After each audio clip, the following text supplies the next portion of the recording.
Hola amigos, de nuevo estamos aquí para dar un paso más dentro de esta serie en la cual les estoy proponiendo a ustedes motivos para el agradecimiento a Dios. Confío en que recuerden las cosas que hemos visto en los capítulos anteriores, por si acaso les hago un breve resumen, una introducción. Ante todo me interesa mucho de que cada uno de nosotros, cada uno de ustedes, sea capaz de resistir las pruebas de la vida sin hundirse, sin entrar en crisis de fe, sin dudar del amor de Dios. Y por eso mi objetivo es dirigir su mirada hacia la contemplación.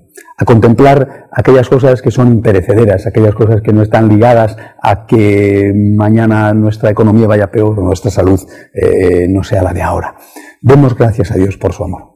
Demos gracias a Dios por un amor infinito que no merecemos, que nadie merece y que se manifiesta en tantas cosas, por ejemplo en la creación, por ejemplo en el concepto de bien y de mal, en la conciencia que afortunadamente tenemos, aunque a veces pueda resultar algo incómoda.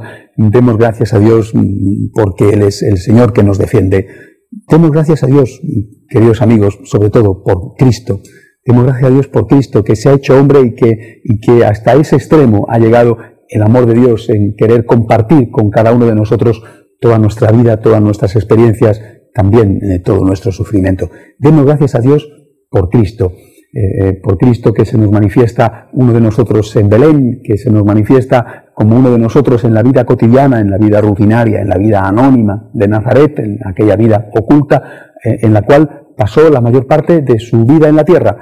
Y la semana pasada, como seguramente recordarán, les invitaba a dar gracias a Dios por Cristo en la vida pública de Jesús, en esos acontecimientos que configuraron los 3 años en los cuales Él nos quiso presentar su mensaje. Se hizo uno de nosotros con las tentaciones, se hizo uno de nosotros asumiendo las pruebas que cada uno de nosotros pasa, para que en ningún momento tuviéramos dudas de que lo que nos sucede Él lo conoce y de que Él realmente nos entiende hasta el final. Por otro lado, estuvo dispuesto a modificar las leyes de la naturaleza que Él había puesto y que son también obra de un amor suyo, a modificar esas leyes de la naturaleza mediante los milagros, como ocurrió en Caná de Galilea. Ese fue el primer milagro, pero naturalmente no fue el único. Por ejemplo, los milagros que llevó a cabo durante su vida pública con leprosos, con paralíticos, con ciegos, con endemoniados, en fin, resucitando incluso muertos, son pruebas del amor de Dios. Una prueba extraordinaria del amor de Dios es el propio mensaje, un mensaje de dicha. Cristo no ha venido a amargarnos la vida. Dios no ha venido, no se ha hecho hombre para ponernos una ley moral imposible de llevar. La ley que nos da Jesucristo es la ley del amor y es lo mejor que nos podía suceder. Eso es lo que no debemos jamás olvidar cuando nos encontramos no solamente ante la necesidad de cumplir con los mandamientos, sino también cuando nos encontramos ante el mandato del amor que nos invita a darlo todo y a no dar solamente los mínimos. Bien, esto con respecto al mensaje, pero después vemos el momento de la transfiguración, que es el momento en el cual se nos invita a hacer un ejercicio de memoria, a acumular las cosas buenas que nos pasan, para echar mano de ellas cuando nos vienen los momentos difíciles, para echar manos de ellas cuando decimos ¿y por qué Dios me ha abandonado? Y por último, les decía a ustedes, les invitaba a meditar a propósito de la Eucaristía. La Eucaristía es el Dios con nosotros. La Eucaristía es el Dios que una vez que se había hecho carne ahora se hace pan. Cuando se hizo carne nos mostró su amor. Cuando se ha hecho pan quiere mostrarnos su amor hasta ese extremo infinito, porque quiere estar dentro de nosotros, consolarnos por dentro, confortarnos por dentro y también darnos un abrazo íntimo para que nosotros a Él también le podamos dar ese mismo abrazo en un encuentro, en una integración recíproca. El amor de Dios hecho Eucaristía, el amor de Dios hecho acción de gracias. Y les invitaba a ustedes la semana pasada, todos estos días, a convertirse en unos misioneros del agradecimiento, en gente que agradece y que enseña a los demás a agradecer. Bien, pues en el capítulo de hoy quiero dar un paso más y, lógicamente, estoy hablando de Cristo como gran prueba del amor de Dios. Después de haber hablado de Belén y de Nazaret, después de haber hablado de la vida pública, lógicamente, hoy tengo que hablar de la cruz y de la resurrección.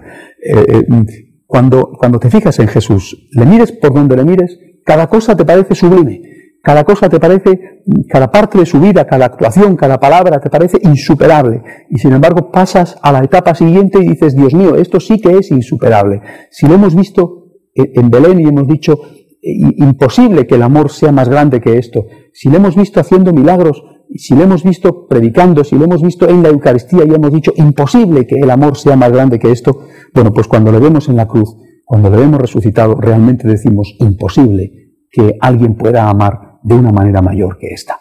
Después de esta breve pausa que vamos a hacer, continuaremos profundizando en este tema, el amor de Dios manifestado en Cristo y manifestado en la cruz y en la resurrección de Cristo. No se vayan ustedes, es cuestión de un instante y volvemos enseguida. Hasta ahora mismo, muchas gracias.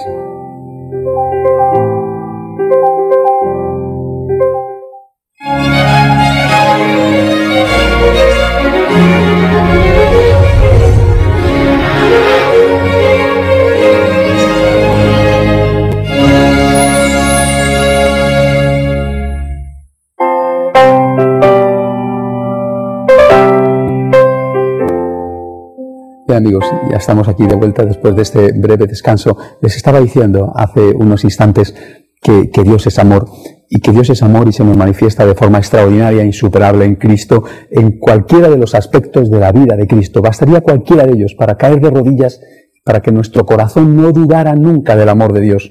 ¿Qué más puede hacer Dios por el hombre? Y eso lo podemos afirmar y lo afirmamos cuando le vemos en Belén, cuando le vemos en Nazaret, cuando le vemos recorriendo Galilea o cuando le vemos predicando en Jerusalén, cuando le vemos comprometiéndose para ayudar a la mujer que estaba a punto de ser asesinada, cuando le vemos socorriendo a los pobres, cuando le vemos multiplicando los panes, en fin, en cualquier momento de su vida. Pero cómo no verlo de forma especial cuando le vemos en la cruz.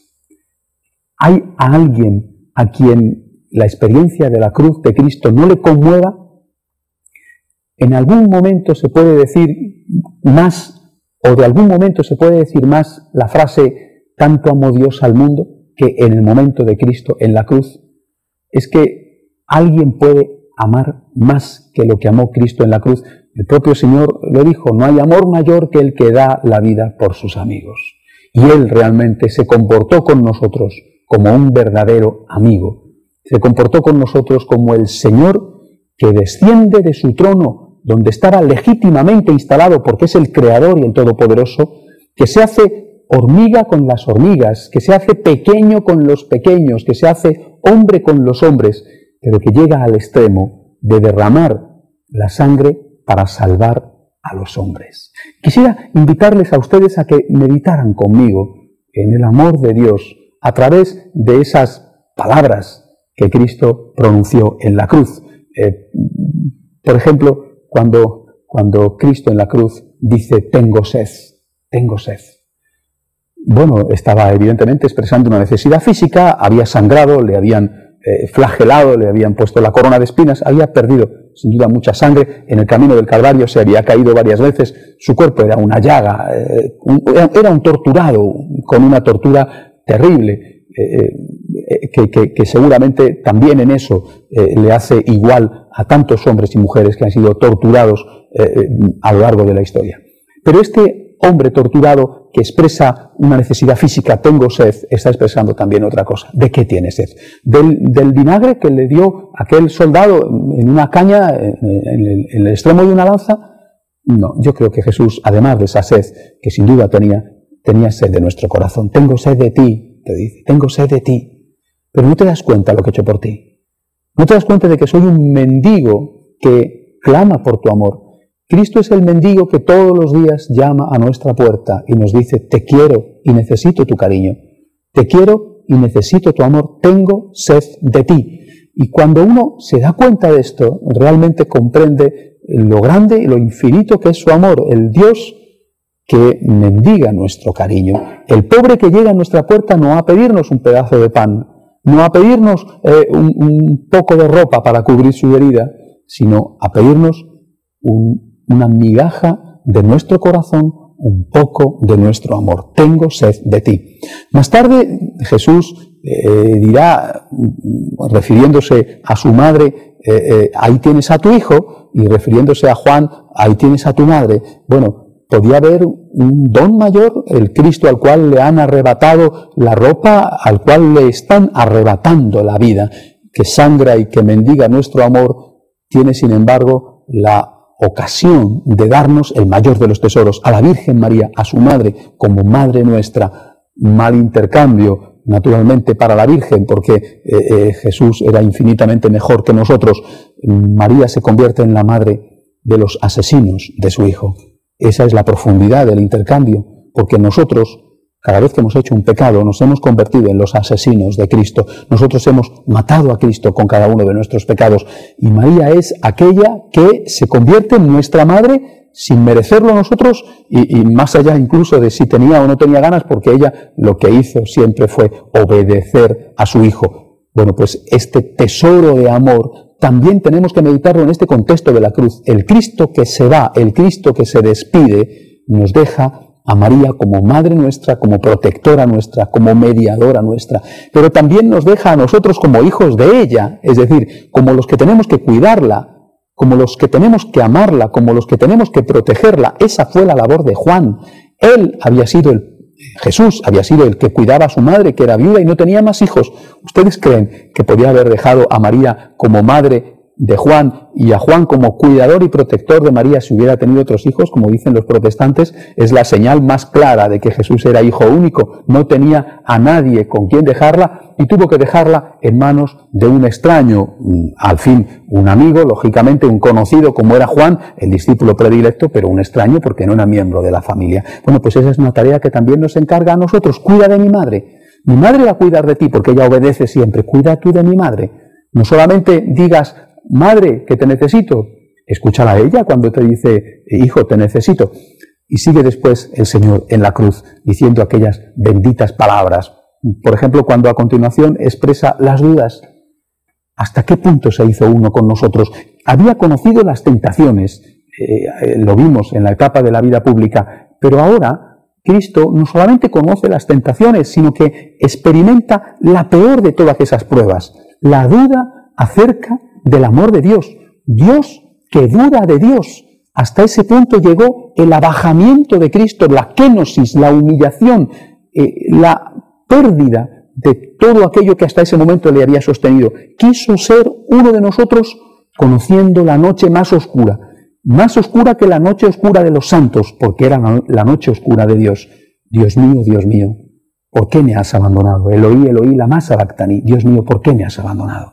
En esas palabras nos identificamos siempre, porque cuando estamos pasando nuestras propias noches oscuras, ¿qué es lo que sentimos? Dios me ha abandonado. Cuando acudimos al templo a rezar con devoción, pidiéndole y suplicándole por nosotros o por los nuestros. A veces los milagros se producen, a veces salimos confortados, a veces llegamos a casa y el problema se ha resuelto. Y esto lo hemos comprobado muchas veces.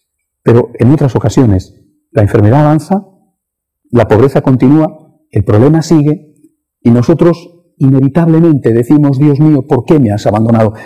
Tenemos que pensar en ese momento en Cristo, que también conoció ese abandono, que no hay nada nuestro, ni siquiera eso, que le sea ajeno, porque en todo ha querido hacerse igual a nosotros, menos en el pecado.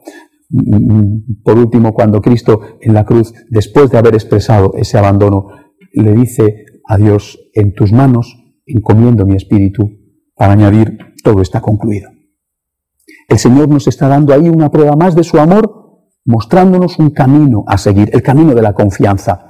Padre, en tus manos encomiendo mi espíritu, todo está concluido, yo he hecho lo que tenía que hacer, me he fiado de ti y he creído que tú eras amor, aunque la realidad me gritaba lo contrario, y la realidad era la muerte, la tortura, la pérdida de la vida, la pérdida de la fuerza. La realidad era ese coro, como si fuera una tragedia griega, de los fariseos, de los sacerdotes, de los hipócritas que le insultaban a su alrededor. Si eres el Hijo de Dios, bájate de la cruz y entonces creeremos en ti. Mentira. Si se hubiera bajado de la cruz tampoco hubieran creído en él, le hubieran vuelto a crucificar. Bueno, pues esa realidad gritaba, Dios te ha abandonado, Dios no existe. Es que no decían ellos, no oía él la frase de que a tantos ha salvado, que se salve a sí mismo, si es el Hijo de Dios. Efectivamente, el fracaso se nos presenta en la cruz de una manera especial como la traición de Dios, el abandono de Dios. Dios te mete en un lío y luego te deja. Esto lo experimenta Cristo.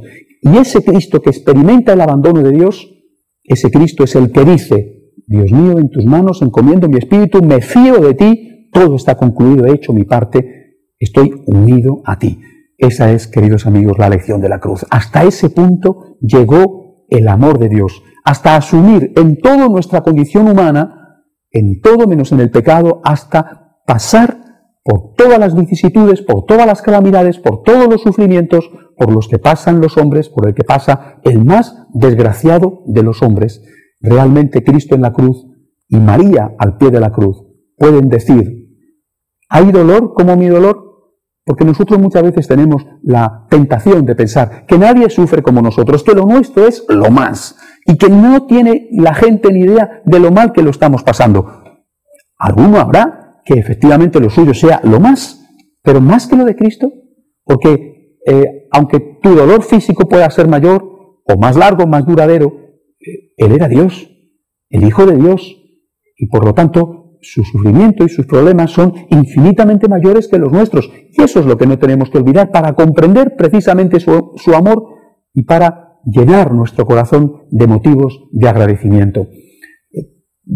Rápidamente, queridos amigos, pasemos a la resurrección, porque no sería justo olvidar la resurrección, dado que ella, la resurrección, es la que nos completa el amor de Dios. Si Cristo, cuando ha muerto por nosotros, cuando ha dado la vida por nosotros, nos ha enseñado hasta qué punto nos quiere, la resurrección es la plenitud de eso. Porque en el fondo, el Viernes Santo no fue otra cosa más que el triunfo en el cual llevaba precisamente el fracaso del pecado. Es decir, el Viernes Santo, ¿quién gana? Gana el demonio.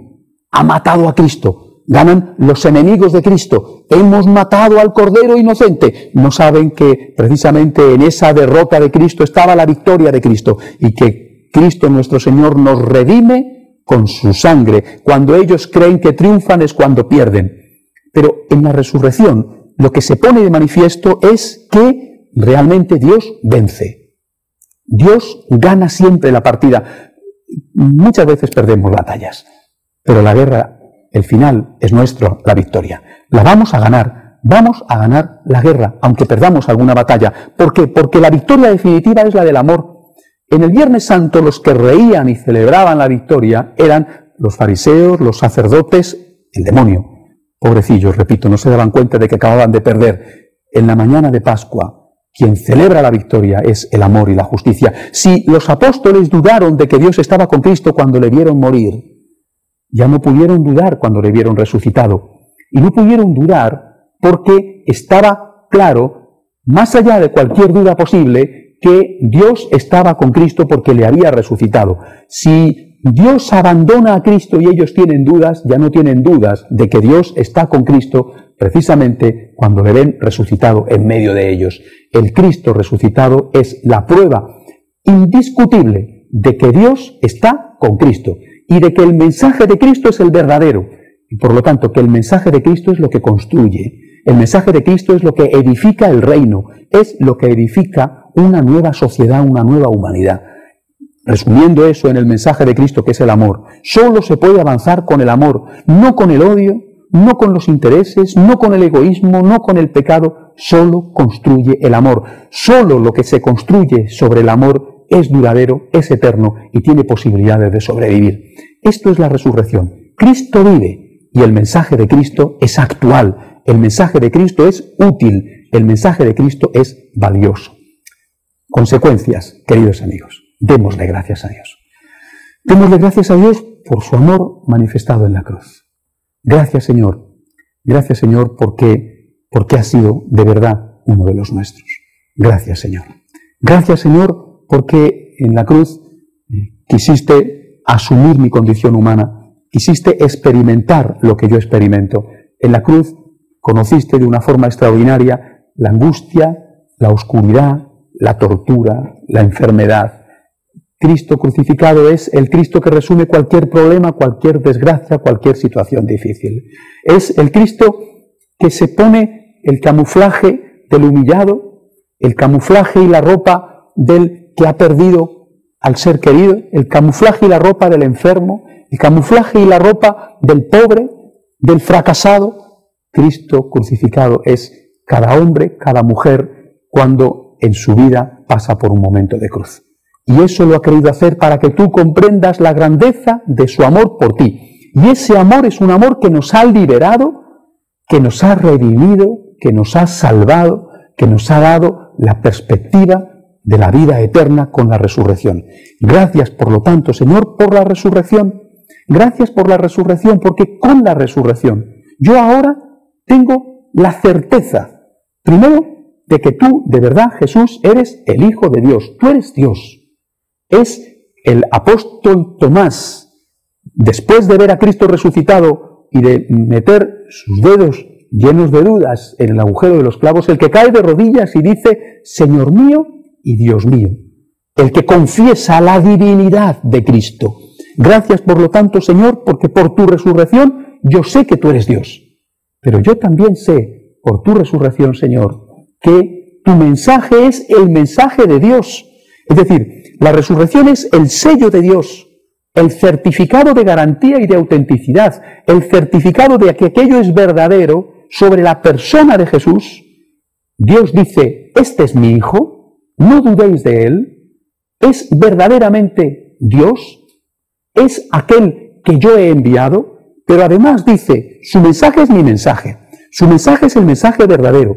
En la resurrección triunfa el mensaje igual que triunfa la persona y aquello que la persona representaba. Por lo tanto, la resurrección es la garantía de que Dios existe, de que Dios es amor, de que Dios se interesa por nosotros y de que con el amor es con lo único que podemos construir una humanidad nueva, de que solo aquello que está basado en el amor tiene posibilidades de perseverar, de que aunque nos cuenten otras cosas y nos digan, mira, no seas tonto, aquí tienes que aprovecharte de las circunstancias, si no das tú una patada te la van a dar a ti, si no eres tú un tiburón van a ser un tiburón contigo, todo eso con que nos llenan la cabeza diciendo, no seas ingenuo, no seas inocente, no se puede ir por la vida haciendo el bien, todo eso no es verdad.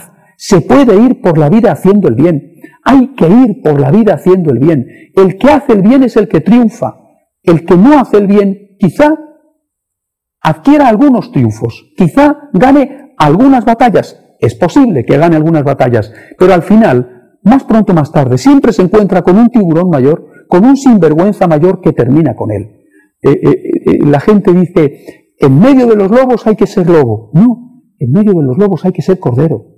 Es esta la lección del Señor. No te rindas en tus principios en medio de una situación difícil. Mantén el amor, mantén tu fidelidad al amor, porque solamente el que mantiene la fidelidad al amor, la fidelidad a la inocencia, la fidelidad a la honestidad, la fidelidad a la verdad, solamente ese triunfará. Ese es el mensaje de la resurrección. Y por si fuera poco, el mensaje de la vida eterna. La vida eterna existe. Hay una vida después de la muerte. No podemos tener ni la más pequeña duda sobre esto. Existe la vida eterna. Y no es que existe la vida eterna y que lo proclamamos porque lo deseamos así, porque es esperanzador este mensaje, porque es consolador este mensaje, porque necesitamos creer que hay algo más. Y entonces nos hemos inventado todo esto.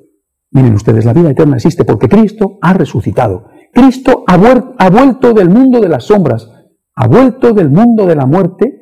Le hemos y le han tocado. Aquellos apóstoles le vieron, le escucharon, tocaron sus manos heridas, tocaron su cuerpo llagado y lo tocaron y comprendieron. Efectivamente, la vida existe después de la muerte. Cristo ha resucitado, la resurrección existe. ¿Qué tenemos que hacer, queridos amigos? Agradecer, que nuestra vida sea un agradecimiento, que caigamos de rodillas llenos de gratitud ante el Señor para decirle, Señor, por Dios, pídeme algo. Necesito darte algo, Señor. ¿Qué puedo hacer por ti? Una vez más les invito, queridos amigos. ¿Quién quiere ser misionero del agradecimiento? ¿Quién quiere pasar su vida agradeciendo? ¿Quién quiere decirle a los demás, especialmente a los que más sufren, a los cuales hay que evangelizar en primer lugar? ¿Quién quiere decirles, tú también tienes que dar gracias? No eres un desgraciado, eres un afortunado. Eres pobre y a pesar de todo eres afortunado. Eres anciano, eres afortunado. Estás enfermo, eres afortunado. ¿Quién quiere dar gracias? ¿Y quién quiere enseñar a los demás a dar gracias? Aquellos que quieran, ya saben, pueden ponerse en contacto conmigo en el email que aparece ahí siempre bajo impresión, que yo les digo ahora, voluntarios, voluntarios@retemail.es, voluntarios@retemail.es. Cualquier persona que quiera sumarse a este ejército de gente agradecida y gente que quiere enseñar a agradecer puede ponerse en contacto conmigo. Queridos amigos, les despido hasta la semana que viene. Que Dios les bendiga. Muchas gracias. Adiós.